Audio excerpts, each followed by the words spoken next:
আমরা প্রত্যেকে অনেক টাকা পয়সা কামাইতে চাই, কিন্তু 99% মানুষ এই একটা ট্র্যাপের মধ্যে আটকে আছে। এবং আপনি যে ভিডিওটা দেখতেছেন, হয়তো আপনিও সেই ট্র্যাপের মধ্যে আটকে আছেন। আর যে মানুষটা এই ট্র্যাপের মধ্যে একবার আটকে থাকবে, সেই মানুষটা আজকে যেরকম গরিব থাকবে, সে ভবিষ্যতে এরকম গরিব থাকবে। আমরা অনেকেই এই ট্র্যাপটা সম্পর্কে কখনো জানি না এবং জানার চেষ্টাও করি না। তো সেই জন্য আপনি যদি এই ট্র্যাপটা খুব ভালোভাবে জানেন, তাহলে হয়তো আপনি আপনার লাইফটাকে সেভ করতে পারবেন। ভাই, আমি পরের মাস থেকে সেভিং করা শুরু করব, আমি ইনভেস্ট করা শুরু করব এবং আমি আমার ব্যবসাটাও শুরু করব। এরকম কথা আপনি প্রায় 2 বছর যাবত আপনি নিজের সাথে বলতেছেন এবং আপনার ফ্যামিলি বলতেছে, আরে তুই পড়াশোনা কর, পড়াশোনা করার পর তুই যখন চাকরি পাবি তোর লাইফটা সেট হয়ে যাবে। কিন্তু চাকরি পাওয়ার পর বোঝা যায় আপনার লাইফটা আসলে সেট হয় নাই, জাস্ট সেটেল হয়েছে। তোমার আশেপাশে প্রত্যেকেই সেম কাজটা করতেছে। হয়তো তুমি তোমার সন্তানকে বলবা, আরে তুই পড়াশোনা কর, পড়াশোনা করার পর তুই যখন চাকরি পাবি তোর লাইফটা সেটেল হয়ে যাবে।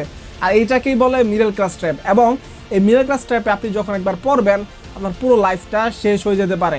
আর এইটা শুরুই হয় আপনার ডিগ্রি শেষ হওয়ার মধ্যে দিয়ে, এবং তারপর আপনি চাকরি খুঁজেন এবং চাকরি পাওয়ার পর আপনি একটা কমফোর্ট জোনে চলে যান, এবং এই কমফোর্ট জোনে যাওয়ার ফলে আপনার পুরো লাইফটা একটা কেজের মধ্যে বন্দি হয়ে যেতে পারে।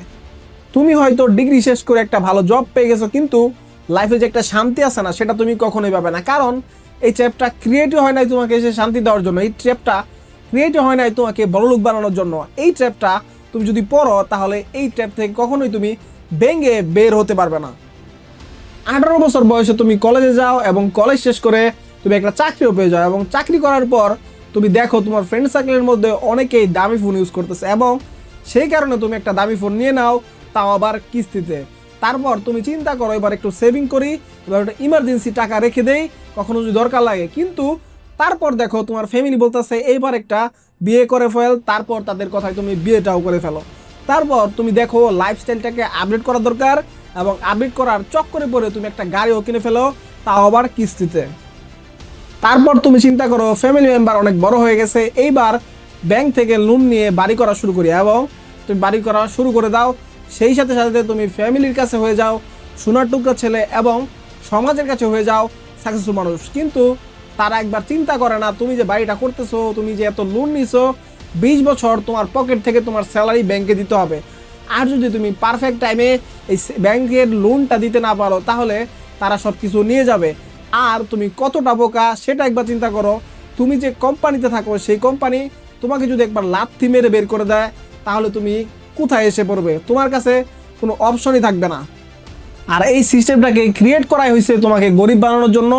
কারণ তুমি দেখো, তুমি একদিকে কামাচ্ছ, আরেকদিকে তোমার টাকাগুলো একদিকে চলে যাচ্ছে। আর আজকে আমি তোমাদেরকে 5টা রিজন বলবো, যে রিজনের কারণে হাজার হাজার মানুষ এই ট্র্যাপের মধ্যে পড়তেছে। সামনে তুমিও এই ট্র্যাপের মধ্যে পড়তে পারো, তাই 5টা রিজন জেনে যাও, না হলে তোমার লাইফটাও শেষ হয়ে যেতে পারে। রিজন নাম্বার 1, তুমি ভাবো hard work equal to success. তুমি তোমার স্কুল কলেজ লাইফে শিখছো hard work equal to success. তোমার ফ্রেন্ডরা তোমাকে বলতে থাকে, আরে তুই হার্ড ওয়ার্ক কর, তুই অনেক সফল হয়ে যাবে। কিন্তু রিয়েল লাইফে এটা কখনোই কাজ করে না। কারণ রিয়েল লাইফে হার্ড ওয়ার্কের চেয়ে স্মার্ট ওয়ার্কের মাধ্যমে তুমি অনেক ফাস্ট গ্রো করবে। তোমাকে একটা রিয়েল এক্সাম্পল দেই। ধরো তোমার বাবা 30 বছর যাবত একজন বসের আন্ডারে কাজ করতেছে। তোমার বাবা কিন্তু অনেক বেশি হার্ড ওয়ার্ক করতেছে, কিন্তু তার বস তার চেয়ে কেন বেশি টাকা কামাচ্ছে? কারণ তোমার বাবা হার্ড ওয়ার্ক করতেছে, আর তার বস স্মার্ট ওয়ার্ক করতেছে। তার বস সিস্টেম বানাইতেছে, এবং তোমার বাবা সেই সিস্টেমের মধ্যে কাজ করতেছে। আরও একটা লাইন মনোযোগ দিয়ে শুনো, সেই লাইনটা হচ্ছে, poor people work in system and rich people work on system.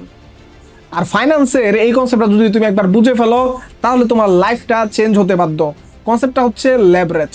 লেভারেজের মূলত 2টা জিনিস আছে, একটা হচ্ছে ওপিএম, আর একটা হচ্ছে ওপিটি। ওপিএম এর মিনিং হচ্ছে আদার্স পিপুল মানি, আর ওপিটি এর মিনিং হচ্ছে আদার্স পিপুল টাইম। আর তোমার বাবার অফিসের যে বস আছে, সে এই 2টা কনসেপ্ট অ্যাপ্লাই করেই সে তার সিস্টেমটাকে ক্রিয়েট করছে, এবং সেই সিস্টেমটাকে সে অনেক বেশি সাকসেসফুল হয়ে যাচ্ছে। আরেকটা এক্সাম্পল যদি তোমাদের দেই, ধরো পাঠাও ডেলিভারি বয় যে আছে, সে মাসে 15,000 টাকা ইনকাম করে, এবং প্রতিদিন সে 12 ঘন্টা কাজ করে। আর আমরা রিয়েল এক্সাম্পল দিচ্ছি না, আমরা ধরে নিচ্ছি পাঠাওয়ের প্রায় 1,80,000 ডেলিভারি পার্টনার আছে, এবং পাঠাও প্রতি মিনিটে 1500 অর্ডার ডেলিভারি করে। তারপর পাঠাওয়ের বিভিন্ন খরচ দেওয়ার পর পাঠাওয়ের প্রতি ডেলিভারিতে 10 টাকা প্রফিট হয়।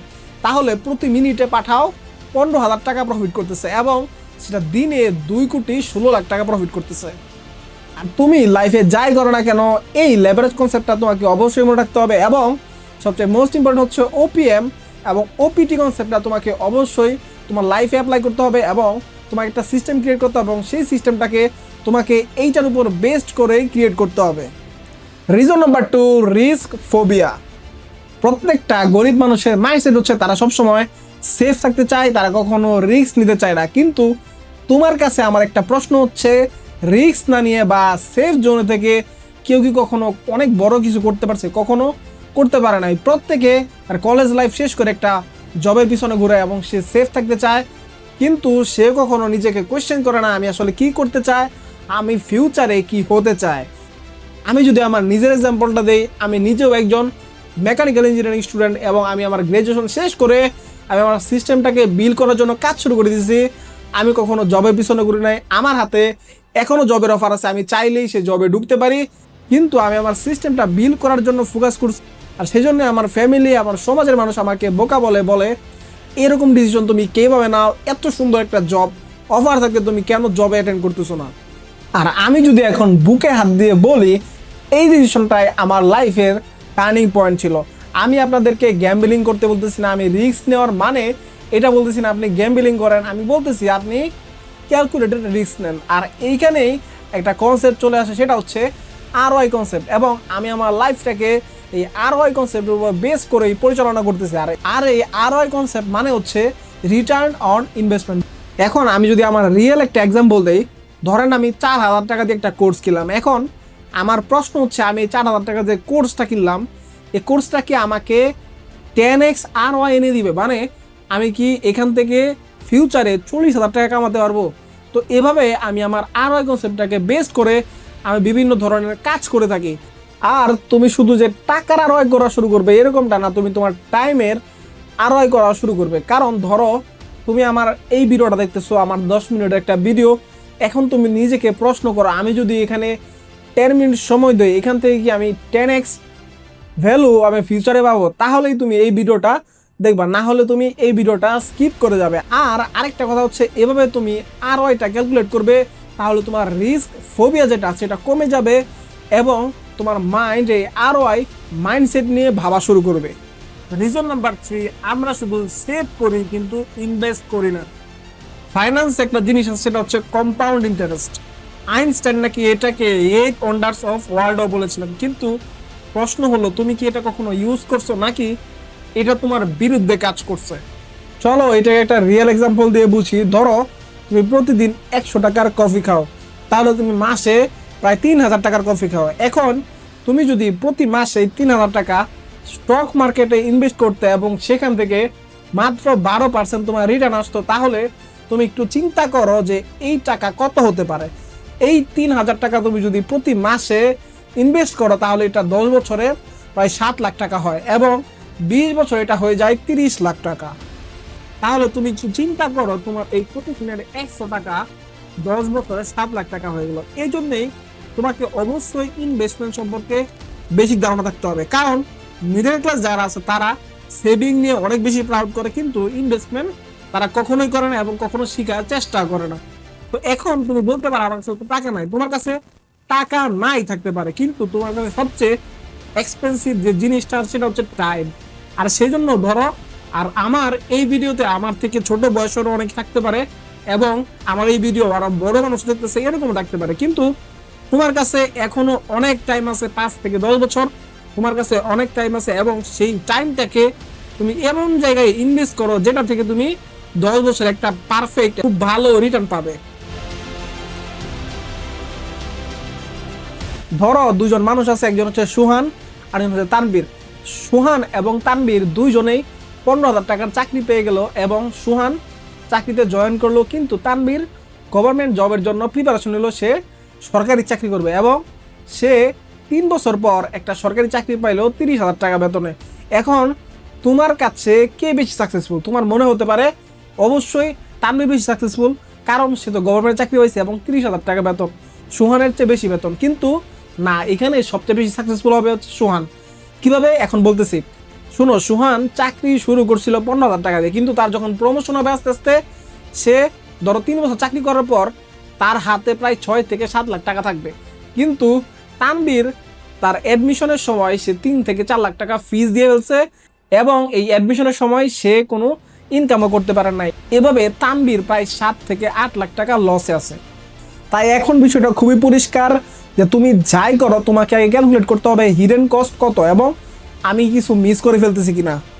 রিজন নাম্বার 5, একটা ইনকাম সোর্সের উপর সারা জীবন ডিপেন্ড করা। তোমার যদি শুধু একটা ইনকাম সোর্স থাকে, ধরো তুমি যদি চাকরি করো, সেটাই হচ্ছে তোমার একমাত্র ইনকাম সোর্স, তাহলে তুমি সিকিউর না। কারণ ধরো তোমার কোম্পানি, যে কোম্পানিতে তুমি চাকরি করো, এই কোম্পানির অনেক ডাউনফল চলতেছে, এই কোম্পানি অনেক টাকা লস করতেছে, তখন তোমার এই কোম্পানি তোমাকে লাথি মেরে বের করে দিতে পারে। তখন তোমার কি হবে, তোমার ইনকাম একবার জিরোতে চলে আসবে। তাই সেই জন্য যারা অনেক সাকসেসফুল মানুষ আছে, তারা একটা ইনকাম সোর্সের উপর ডিপেন্ড করে না, তারা বিজনেস করে, তারা ইনভেস্টিং করে এবং তারা different type of income source create করে। ধরো তুমি যদি স্টুডেন্ট হও, তাহলে তুমি ডিফারেন্ট টাইপ অফ স্কিল শিখতে পারো। ধরো তুমি ভিডিও এডিটিং শিখতে পারো, অথবা তুমি গ্রাফিক ডিজাইন শিখতে পারো, অথবা তুমি প্রোগ্রাম শিখতে পারো। কিন্তু তোমাকে মনে রাখতে হবে এখান থেকে যে কোনো একটা স্কিল তোমাকে বেছে নিতে হবে এবং সেই স্কিলে এক্সপার্ট হতে হবে, তাহলে তোমার সাইড ইনকাম শুরু হবে।